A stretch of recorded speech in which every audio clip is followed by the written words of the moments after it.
Hi, everybody. Thank you so much for being here today, and thank you to our editors on our panel today. If throughout this time you have questions that come up and that you'd like to have answered, please feel free to tag us on Twitter or tag 1455, and we will get the memo because we'd be happy to answer since we don't have that Q&A at the end. And we're all really interested in making sure that everyone understands the process and how this works. And we want you to feel good about your submitting and your writing. So thanks you again for being here. I'm Hannah Grieco. I'm an editor at several journals and also at Allen Squire Publishing. My creative nonfiction work is usually at JMWW. That's where I'm the senior creative nonfiction editor. And we're just going to go quickly around the circle and introduce ourselves, starting with Chris Malcolm Belk. Hi, I'm Chris. I live in Philadelphia and I'm a memoirist and essayist. I am the memoir editor at Split Lip magazine. I have been the memoir editor there for about 2 years. And before that, I was a reader. And before I was at Split Lip, I was the managing editor of Passages North.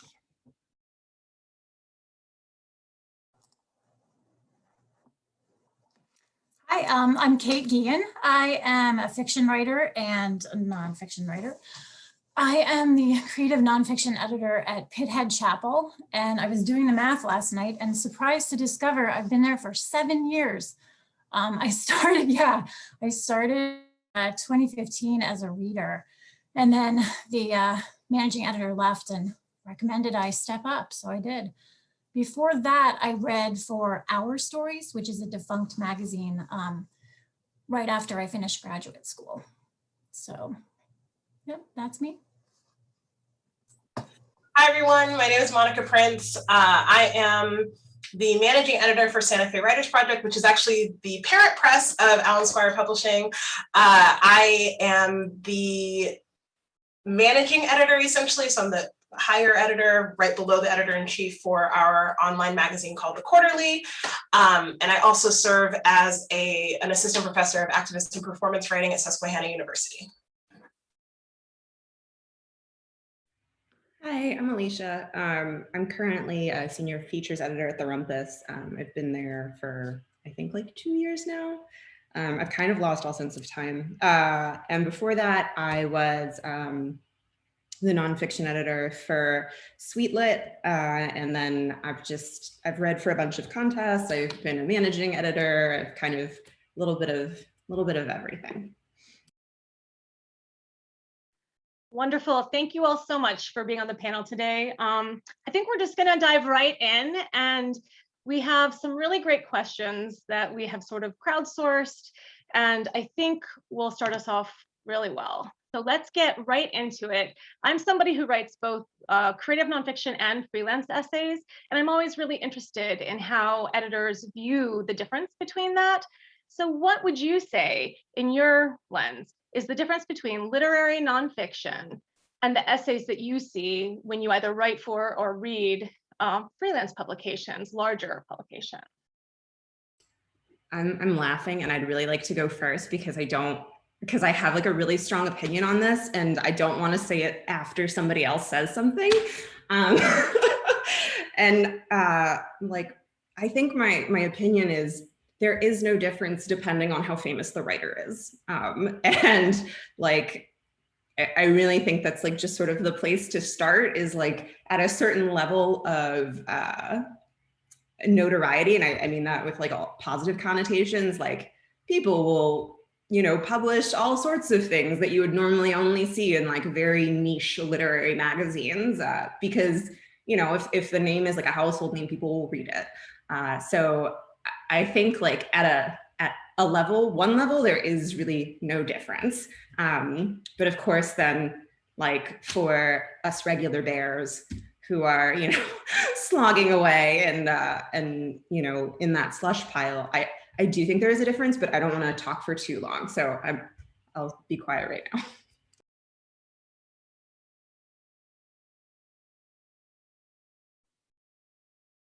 So I think it's so true, because I will often be really surprised at what I see from a very well-known writer, super famous person, and there's a celebrity status, right, that gives you freedom. But, you know, when I'm writing an essay for the Huffington Post, and I am certainly not in that same niche, right, it's going to be so different than what I would write for a submission to Split Lip, for example, or what I would read and look for in my JMWQ, right? And in fact, I have even said to submitters, hey, this is gorgeous. This is not what we're looking for. Have you thought about sending this to the Washington Post? It's really the formula that works. So what do you all do when you get those kind of submissions, and what would you say to someone? What's the difference? Well, we rarely get those kinds of submissions, and I think it's because our requests are explicitly for creative nonfiction pieces, and we give examples emphasizing, you know, we want to hear about personal essays, we want to hear about like personal essays that are linked with research and so on and so forth. But one thing that I have noticed is that when we do get those submissions, we typically, I might still want to publish it, but I don't publish it under my creative nonfiction lens. We publish it under our culture rant lens, which would be closer to the things you would see in the Huffington Post and the Washington Post, in the Atlantic, and so on and so forth. And so those pieces typically those would be the ones that I would tell a writer, yes, you would submit it here, but then I'd also be like, no, like we still want it. So we're just gonna put it under a different name. And that's how I've dealt with it, at least.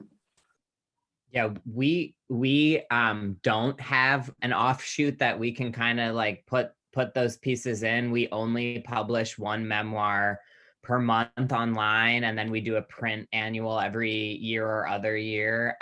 So it's a very small number of pieces, and we have an extremely robust queue. Like, we're very lucky with the submissions we get. I do think that anyone who spends like even just a couple minutes looking at things that we published, and our word count is only 2,000 words, so we only publish short form, and you know, not flash length, but like not long. So we are not looking for things that have like a thesis, or it's, you know, that's not really what we're about. And we've never in my tenure at Split Lip published anything that's sort of like a culture rant or a take or any of those. That's not really what we're about right now. So even like just clicking around where you're submitting, you'll see like, you know, graphic memoir and a lot of formal play and prose poetry. And you might be like, wow, what I'm working on, this isn't really the vibe for what I'm creating right now.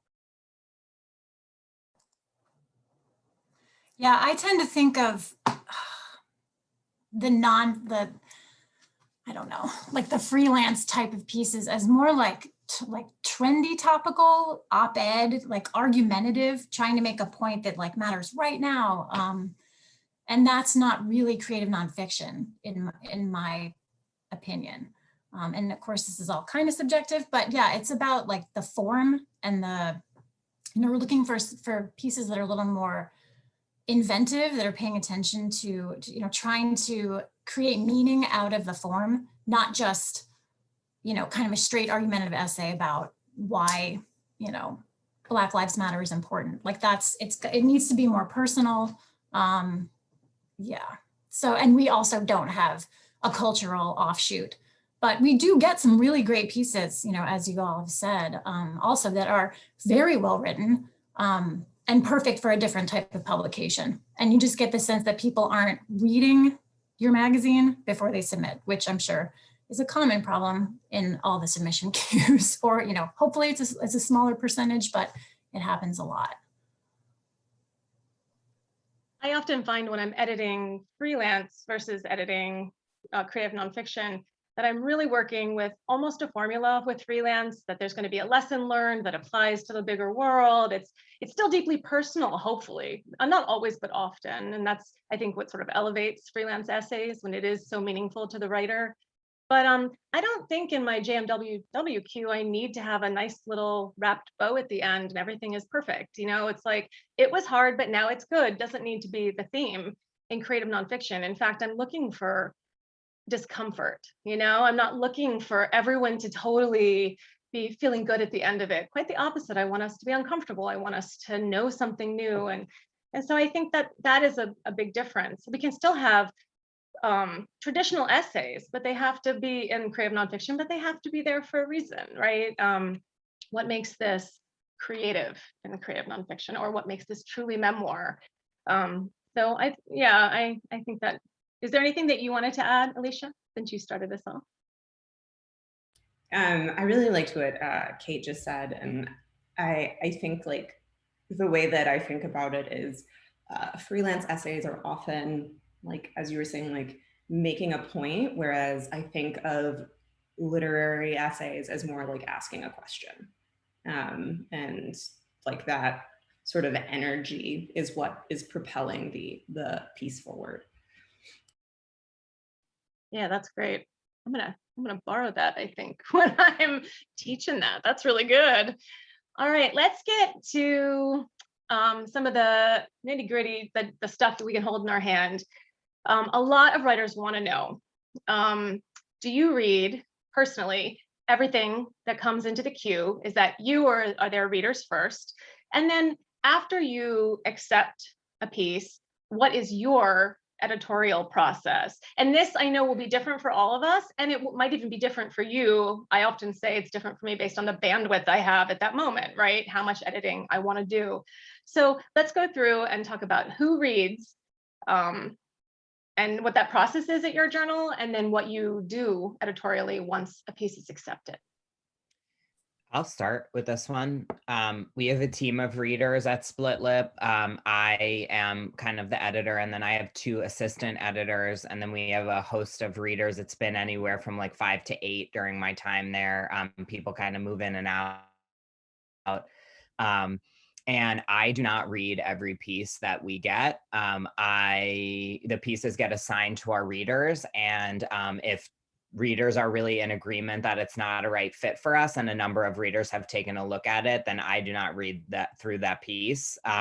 If there's any, some people are a maybe on it and some people are a yes, and one person's a no, if there's a robust conversation, then I jump in and my assistants jump in, and we're all kind of group reading those. So it's very much like a team effort.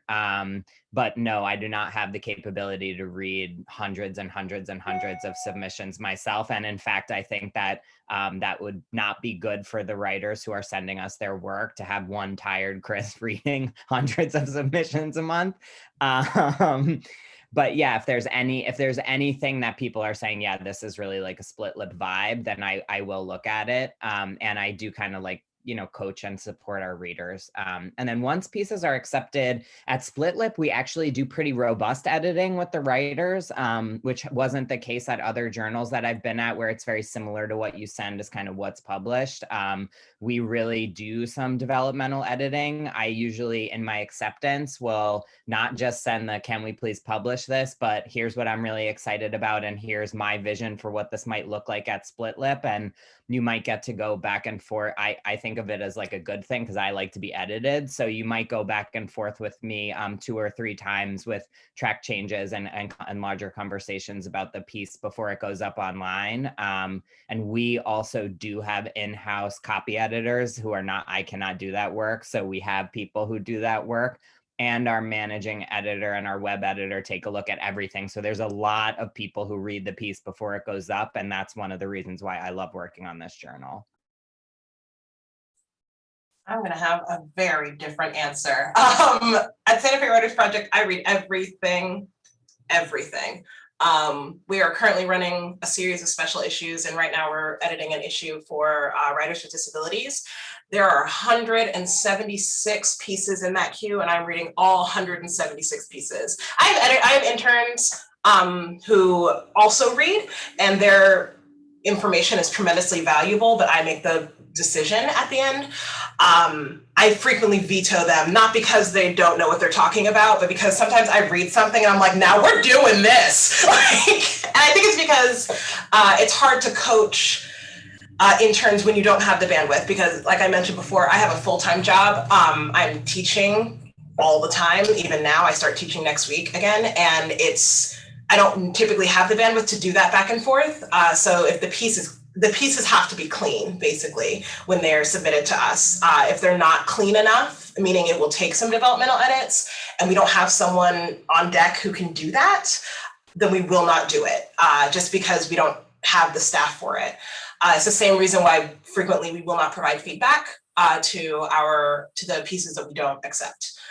So regardless, I read every single thing and I take into account my editor's information, what they liked about the piece. They're really good about their comments, which I'm really impressed by. They say like, this is what we loved. This is what I don't think worked. This is why I think we should publish it. This is why I don't think we should publish it. Here's where it would better fit. Like they're really, really detailed, which makes my job easier. Because then even though I'm still reading everything, I'm also reading with their comments in mind, which is why I'm able to veto something. So I'm like, actually, I don't think you understood this. This happens a lot with poetry. I didn't understand this. But with nonfiction specifically, I read everything. And after we accept it, there's one round of copy edits because we are looking for clean and finished pieces. And so there's one round of copy edits right before it goes up for publication. And then even after it's published, people might come back and be like, so I discovered a mistake. I'm like, I bet you did, I got it. So I'm also the web editor and I'm the managing editor. So I do all of this stuff.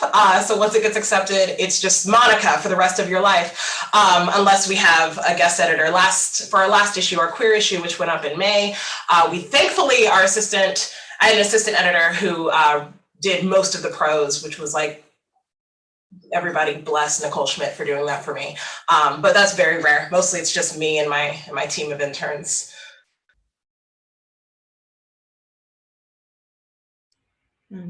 I have had both experiences. So when I was at Sweetlit for many years, there were like, we had readers, but there were times when we did not have readers and the nonfiction section was like, me. And maybe one other person.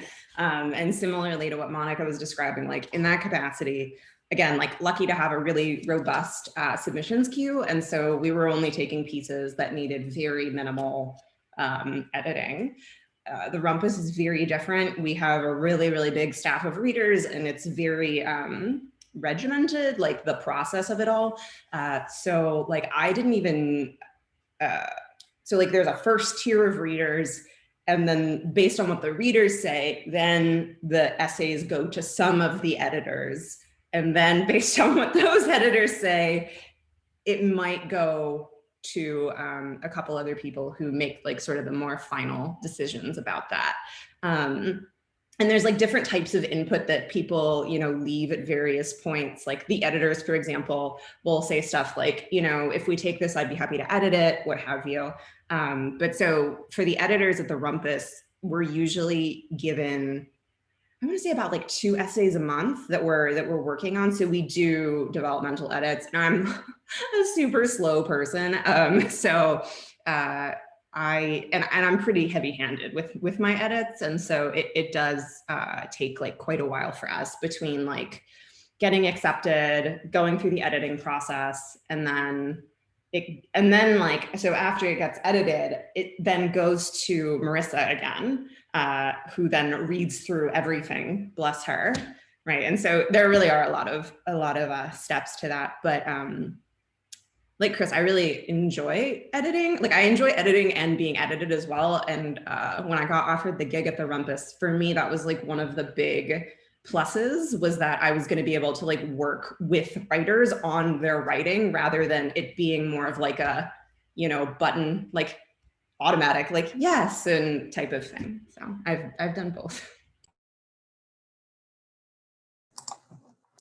I'm so impressed with how different everything works. I think it's important for, submitters to know that they, they're really facing different editorial teams and systems with different levels of support when they submit. So when you're declined, it doesn't necessarily mean you suck. It's just, there was like gauntlet to get through here. And maybe you got pretty far, but you just don't know that. So I don't know, this is a good conversation.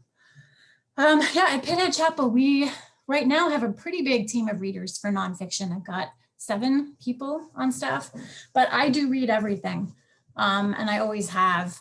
However, the quality of our submissions have gone up, and so has the quantity, which is great. It's really been rewarding to see that we get more attention and writers are noticing us. So if I see that, most of the readers have said, I don't think so, I might not read the entire piece. I might read just the first page just to confirm, yeah, no, this isn't for us. Because again, it could be something that's like an op-ed or a travel log, or just the writing quality isn't quite up to what we're seeing in the queue. So I just know it's a quick decline.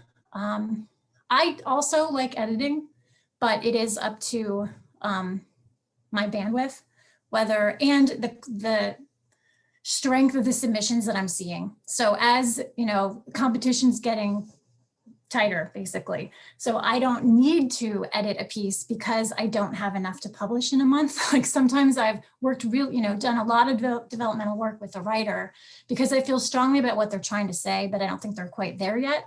And I don't have a lot of other things in the queue that look great. So I decide if the writer's on board with me and we're going to have a conversation, as Chris was saying, like it can be a back and forth, many different iterations of the piece. Then we'll do that. But lately I've been getting to the situation where there's just too much great stuff in the queue, and I don't need to spend as much time really like shape shifting a piece into elevating it to a new level. I kind of, I want to see that pretty much when I open it for the first read.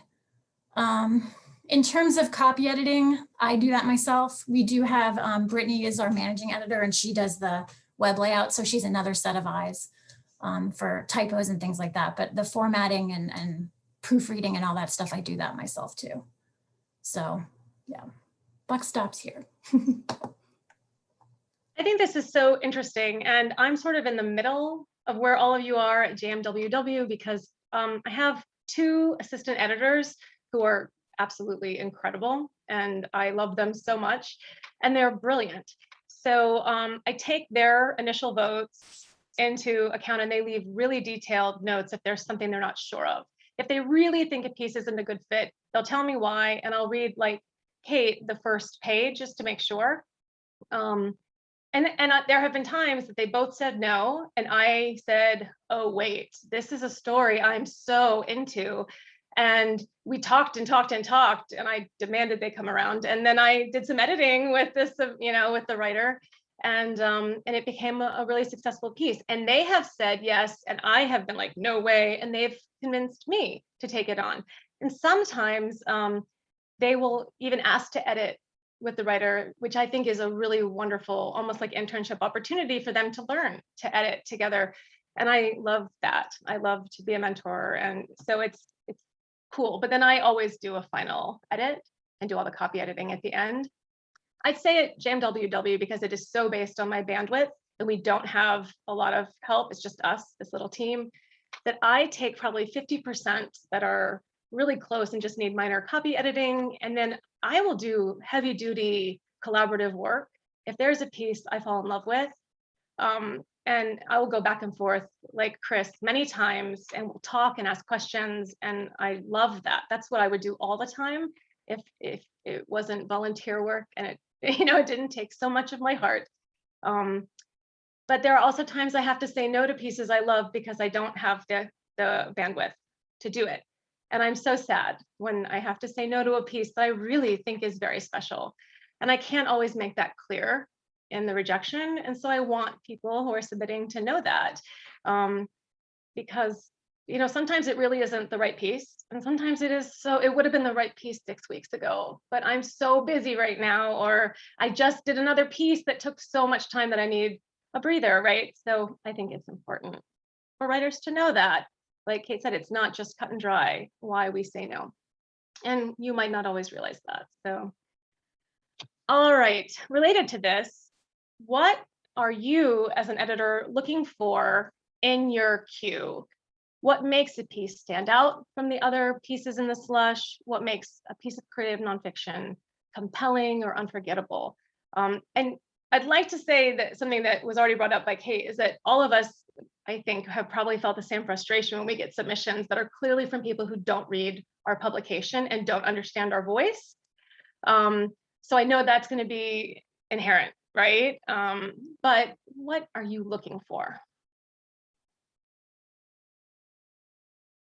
So when I took over SFWP in 2018, I was constantly told Andrew Giffords, my EIC, and he just kept saying, do whatever you want. I'm like, okay, that's not helpful. So because I get to do whatever I want, we publish all 3 genres, and I'm a poet. So do whatever I want as a poet. Editing nonfiction mostly means, is it pretty? Is it complex? Does it surprise me? And so I know that a lot of the pieces that are unforgettable are when I hear a new take on a subject that I've heard before. So a good example is we published an issue for protesting the abortion bans that were coming around the country recently. And all of the pieces in that fiction, nonfiction, poetry didn't all just have to do with abortion. They were all about like the struggle of choice. That's what actually became the theme of the issue. And those nonfiction essays weren't just, I decided to have an abortion and this is what happened. It was, here's the more complex experience of having an abortion you didn't want to have. Here's the more complex experience of participating in a movement that actually wasn't about you, things like that. And that has been, those are the types of essays that really surprise and make me want to publish them. One of my favorites, period, ever, was an essay we published a couple of issues ago by Eileen Vorback Collins called The Burden of Perspicacity, can't remember how to say that word, doesn't matter. And that is a piece, it's a nonfiction essay about a woman getting a massage, but it's actually about a woman getting a massage after her child commits suicide. And and I remember reading that essay and being like, because like I've read an essay about touch hunger, but I'd never read an essay about touch hunger linked to not being touched after a child dies. So I was like, yeah, we're publishing this one. And those types of pieces where it's like, I've read this type of essay, but I've never read this perspective of that topic. And those are the pieces that really surprised me. Another one we published back in February was talking about infertility, but the theme of the issue was pleasure. So the fact that she talked about infertility as a way to understand pleasure, which was about the full total experience of harm and how that's related to pleasure. And that was wild and mind-boggling. And I was also like, yes, we're publishing this right now. And so pieces like that take, like I have this theme that's supposed to be happy, which is pleasure. Like, let's talk about sexy things. And people are like, no. Here. It's like, yeah, come to me. That's exactly what I'm talking about. So I don't know if that answers the question, but I think it does. I'm going to forget this year, but for the past few years, I've like tried to do this thing in December where like I just like tweet my 10 like favorite pieces I've read this year from a lit journal, because I don't know, I feel like they often can disappear really quickly. I mean, it's never something that I edit. It's just like something that I've read that like has stuck with me. And one year my friend was reading this and she was like, why is everything so sad? Like she was really mad about it. She was like looking forward to this like great little list. And she was like, I'm just depressed now. And I was like, yeah, well, so that's why I was laughing so hard. I go through like phases with like what I'm looking for. And so I wholeheartedly agree with Monica about like the new approach to things, or things I haven't heard about before. And for a while I was really into, I think I like pieces that take forever to write. And so for a while I was really, really interested in like researched essays that, talk about information in a really interesting way that like builds it into narrative that's like deeper than like I Google the thing and look at this cute Wikipedia page definition. But recently I've gotten really into and again, what Monica was saying just reminded me, it's the essays that are like ostensibly about one thing, but really they're about something else, which again, take forever to write. But yeah, so that's currently the thing that I'm into, but yeah, so for me, it goes in phases. But when I say like researched essay, that's such like a broad, beautiful topic that I feel like,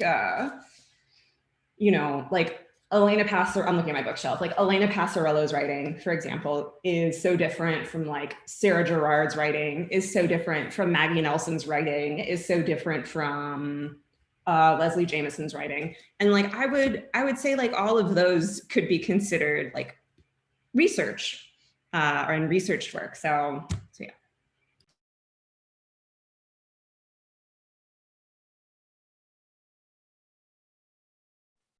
Anyone else want to chime in? Yeah, I mean, I think it's important for submitters to know for the journals that I've worked on, as an editor, like I'm looking for a diversity in what we're publishing. So sometimes that means if I just worked on an essay that's about borderline personality disorder, I might have to pass on the next essay that comes to my eyes, even if it's incredible writing, because we publish really just such a small number of the pieces that we get, and we are putting together these like small punchy issues. And I look at the pieces that I've edited for Split Lip, and they're all different from each other in a way, whether it's form or theme. So sometimes it really just is the luck of when you're submitting, and it's not that another piece like that piece won't do great at another journal. So I think like when I'm, reading all of these submissions and reviewing reader comments, I'm looking to find something different than what we've published recently that kind of like all has a similar, like,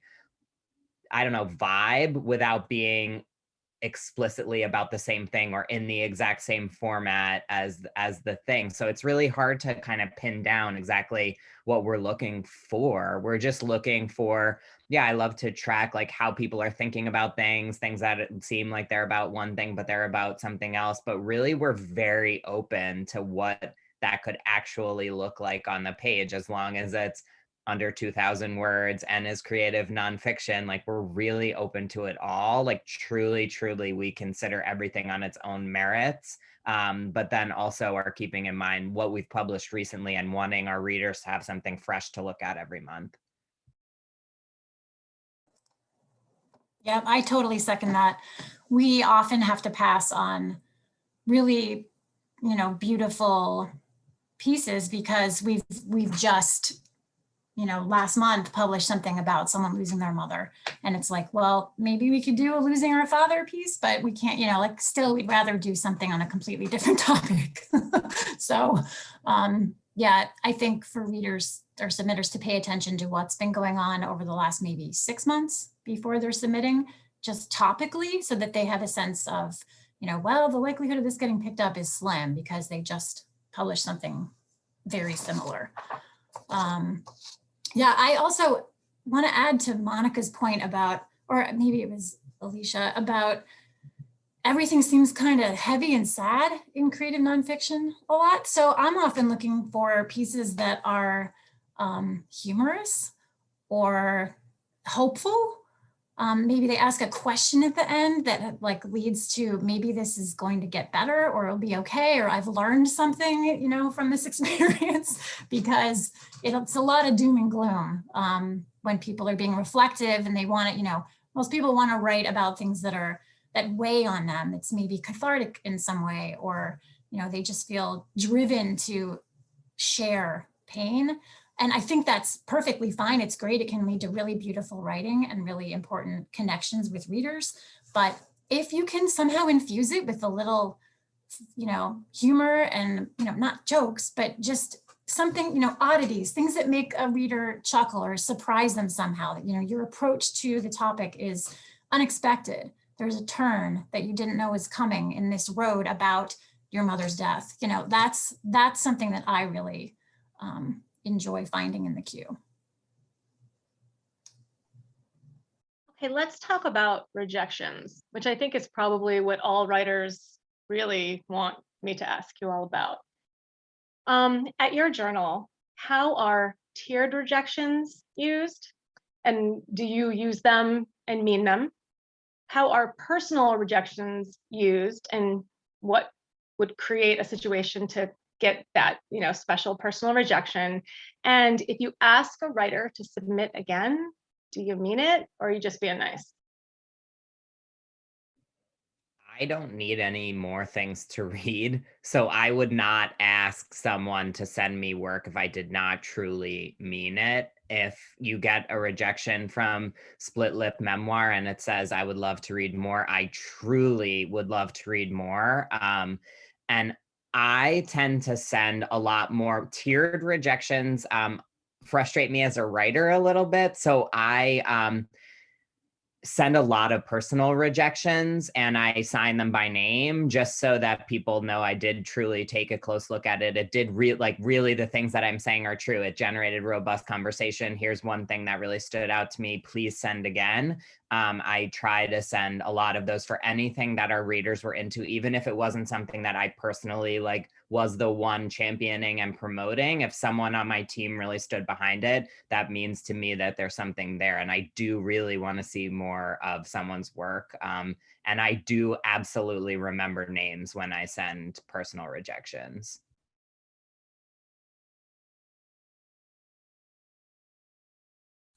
I mean, I agree with all of that. I send more form rejections than personal rejections, actually, because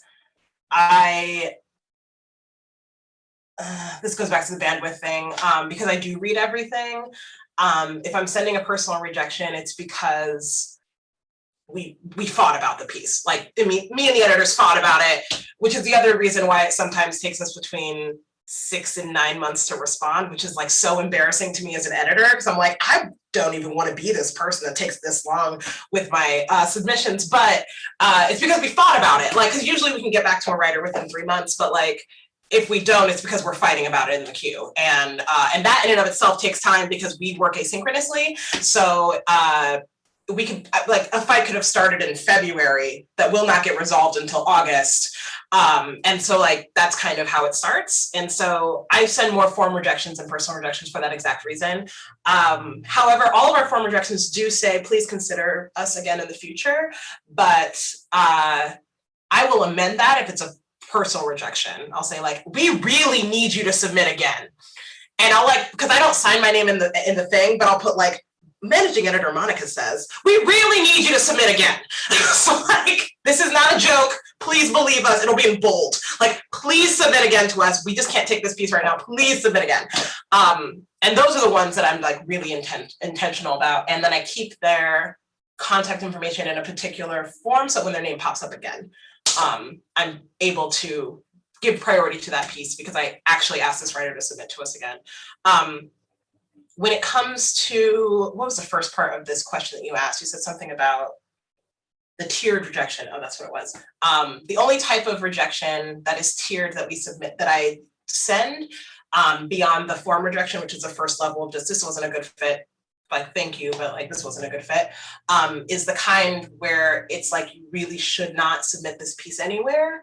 I've only had to send that once, and that was because it was a piece that a writer had submitted that was like overly offensive and really problematic, used way too many slurs, so many, like, it was so offensive that I was like, if anyone accepts this, they shouldn't. And so I sent that saying like, this is not a piece that should be in the world. And we strongly encourage you to look at your reasoning for writing this piece. And that's the only type of tiered rejection I've ever sent, because it was I've never told a writer never submit to us again, except for that particular writer, because it was a tremendously problematic piece. And I was like, this can't be anywhere. If I ever see this read, this is like a red flag for the journal, for everyone who works for the journal, like, this is going to be a problem. So that's the only one.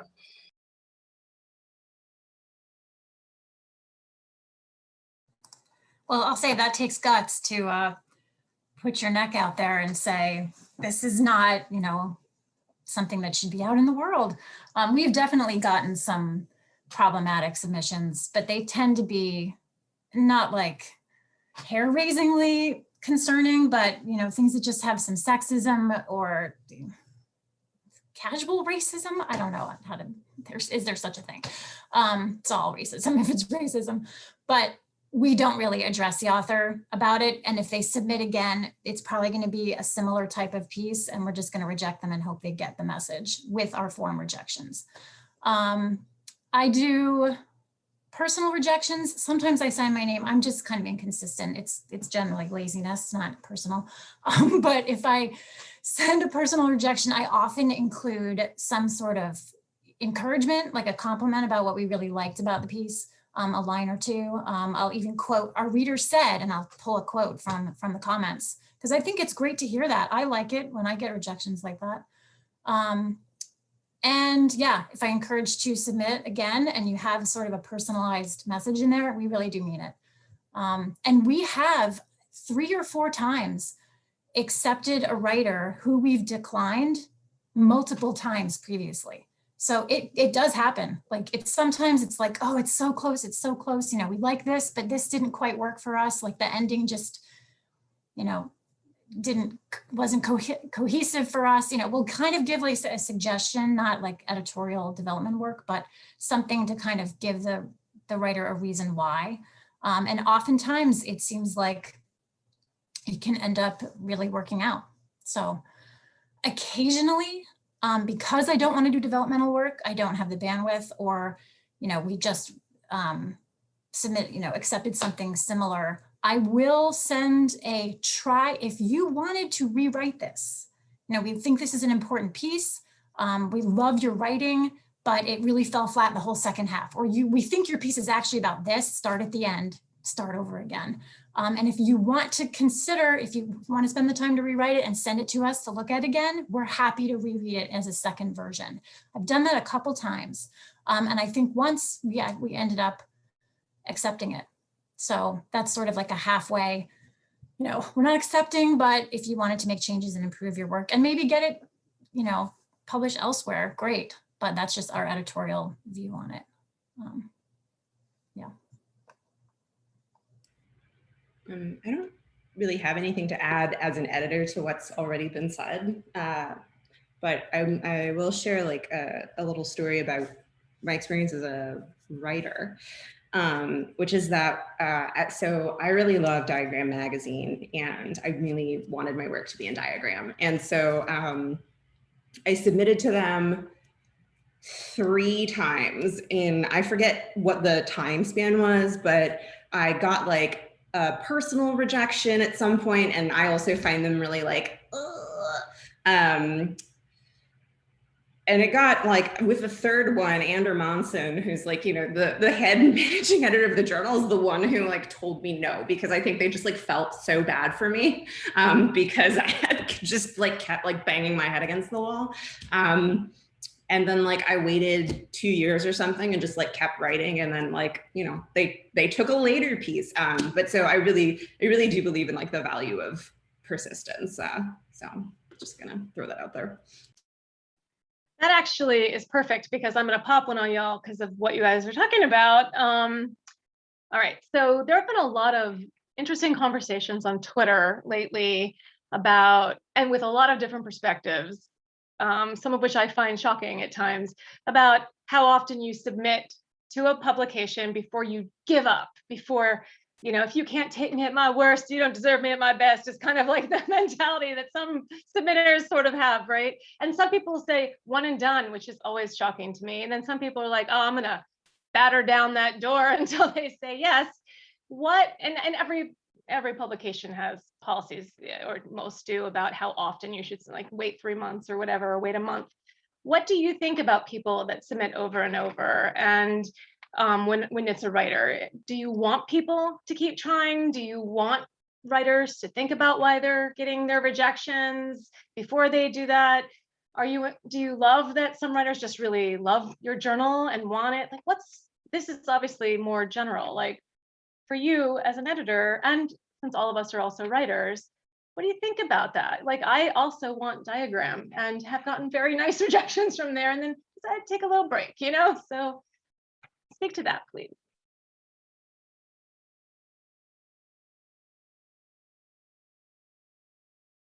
I mean, so I think I'm in the middle of that, because I'm a lazy submitter, and that's mostly because I'm a slow writer. And so there will be years when I was on my hustle where I desperately needed a job, I was submitting constantly because it was the thing that made me not feel crazy while I was looking for work. And so I was all about that. Like, I loved submitting to the same place over and over again, submitting like hardcore everywhere and collecting my 100 rejections a year. Like, I was really about that. But I'm no longer like that. And so I don't think I have an opinion as an editor, because I do see repeat names in our queue. And I'm just kind of grateful that they are still reading us. I assume they're still reading us if they're still submitting to us, right? And I'm just kind of grateful that they're still reading us, which makes me feel like I'm doing a good job as an editor, creating issues that people want to read and want to support and want to submit to. But I guess the question is really like, are you submitting to that journal because you want to be in that journal, or are you submitting to that journal because you want to work with an editor at that journal? Because I have a lot of people who submit to me because it's me.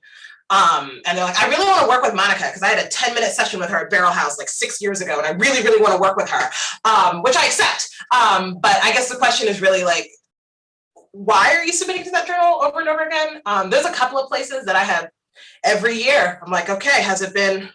So now it's time to submit.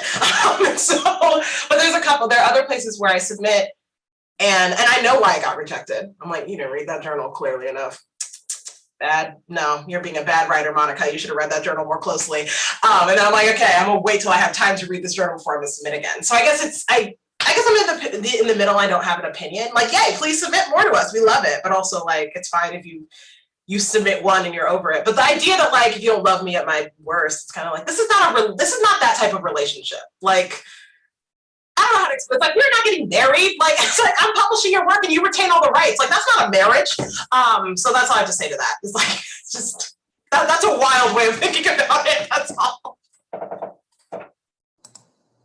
I think it's important for submitters to think about why they want to be published at the specific magazine. Like, is this just a game, like the 100 submissions, like notches on a belt of, I was published in 30 places this year, and it doesn't really matter where they are, what they are. And it's just like for cachet, or to have a big list in your bio of places that seem cool. Because I'm happy to keep reading submissions by people whose work is potentially a good fit. We've talked about all the reasons why things can be a good fit and they still don't work because of timing, thematic, subject matter, all that kind of thing. Maybe it needs a little work. We don't have time for it. But if you're writing op-eds or pieces that are clearly kind of out of step with the voice of the magazine, then maybe, you need to really investigate that. Read your piece, take a look at what we've been publishing and say, does this in any way fit? It could be a good piece of writing, but find a magazine where it fits better. So I think if you're like convinced, yes, my type of nonfiction is what they publish, I just want to keep trying, then I love to see it. But if it looks like you're just blindly throwing out, oh, I saw you publish nonfiction, here you go, and you keep doing it, it's pretty frustrating. And I do remember those names. So it gets harder and harder to be open-minded when I see it in the submission queue. But generally, yes, like I said earlier, we have published people who we've declined 3 or 4 times before. So it's, you just have to make sure that you're on our same page, I guess. I have a very generous answer to this question. I think as a writer, I hope that my writing continues to get better and that what I'm sending to magazines that I love is better than what I sent last time. Otherwise, I wouldn't keep writing if I didn't think that. So I try to be generous with myself when I want to send somewhere where I haven't had luck in the past, because I'm a better writer than I was when they rejected my work in the past. But I also know myself as a submitter that I only send essays to 1 or 2 places at a time. And I know that there are some writers who are trying to get as many submissions out as possible and might be sending their essay to like 20 places. So I think like that is one strategy for getting publication, but maybe will lead to like not finding a good fit as quickly for your piece in the end, because you're just kind of like spamming the world with your essay. But yeah, I don't think I don't get mad like, wow, I've seen this name 8 times. I'm like, they really want to be in Split Lip, and that's great for them, because I think Split Lip's pretty cool too. I started off as someone who got published there. That's how I got involved with the magazine. So I obviously really like it too. And I love that people think that they should keep trying. And I do think that who the editor is, like Monica said, matters. Like I see personally, like young trans guys sending their essays to me, I think because they know like this is one editor that like I know is friendly towards work like mine, because that's what he writes. So I find that like extremely heartening, and I think that I can tell the difference between that and someone who's like writing a travelogue and sending it to 50 journals, and like that's not in good faith. But I'm not mad that I took 5 minutes to look at their work. That didn't like ruin my day or anything. I just try to keep a generous mind as an editor and say, if people are trying 10 times, then they want to be in Split Lip all those 10 times. And that's great. I would, yeah, just, I really don't think I have anything to add to that either. Yeah, I really especially appreciate the notion that like, ideally, as I continue to write, I continue to become a better writer. And most journals have that like little caveat of like, please only submit like once per submission period or whatever for a reason. So like, follow the guidelines, which is always what I, when I like talk about publishing or talk about editing or whatever, my number one rule is like, whatever the guidelines say, do that over anything I tell you. So I feel like, yeah. Before we do our final question, I would like to point out that a few years ago, I had an editing session at Barrel House with Monica, and she was amazing. This was for fiction, and she changed my life, and that's why I will forever be her biggest fan. And of course, working with her would be a huge privilege. So that is something that if someone writes to me and is like, I would love to work with you as an editor, it's not going to make your piece get accepted, but it is also very meaningful and special. And I love it when people have written in their cover letter at JMWW or any of the places that I edit, and they've said, I really loved this piece that you did. I really love that you focus on these voices, and you've told stories that were very meaningful to me for this reason. Those are the only parts of cover letters I care about. I don't care where you've published in the past, and I don't care. Some people will just put like lists of 10,000 things, and that actually makes me not want to feel as good towards your piece, because I love a first pub personally as an editor. But if it's there's like something the really meaningful, big truck, right? So if someone says something meaningful and personal, it impacts for me. So we have just a few minutes. Common mistakes you see writers making when submitting, go. Our word limit is 2,000 words. I will not read a submission that is 2,001 words without the title. Honestly, I automatically just do not, I know those right away. So 2,000 words or bust. That's the bigger one, which is read the guidelines. Please, for the love of everything, read the guidelines.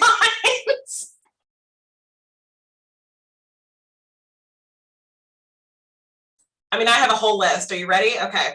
So when we ask for a cover letter and you don't send a cover letter, you just send your bio. I hate that. I can't stand that. When the cover letter is rambling and has nothing to do with what I asked for in said cover letter. When there is no bio and we ask you for a bio. When there's no address to the editor and they clearly don't know who even works at this magazine. When you submit to the wrong category or even the wrong journal. That has happened multiple times. When you only submit because of the name, we're Santa Fe Writers Project, so people from Santa Fe just submit to us because they think we only publish people from Santa Fe. We're based in DC, that's all. When they submit racist, sexist, or otherwise offensive work, either because they know that the managing editor is Black, which is me, or because they don't know that the managing editor is Black and think that they can get away with it because Andrew Gifford is a very lovely white man. And if they ignore the guidelines, I have more, but I figured I should stop there. Yeah, I think attached to all of that would be like to submit pieces before they're ready. And I feel like that's a question I get asked a lot. Is like, how do you know when a piece is ready to send out? And I'm a super slow writer. And so what I usually say is like, if you put it in a drawer for 3 months and you open it and you like open the drawer and look at it again and you still don't hate it, like then you can probably send it out. And I find that like for me anyway, like my time that I need away from a draft to know whether it's ready to send out or not gets smaller as I continue to write, you know, because it's just like practice. But I think especially for people who are just starting to submit, like don't send a piece before it's ready and just like put it away for a little bit and see what you think 3 months later.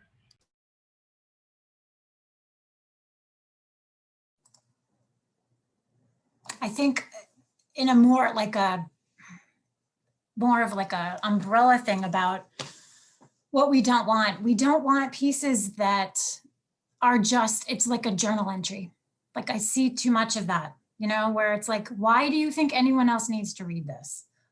Is it ready for public consumption?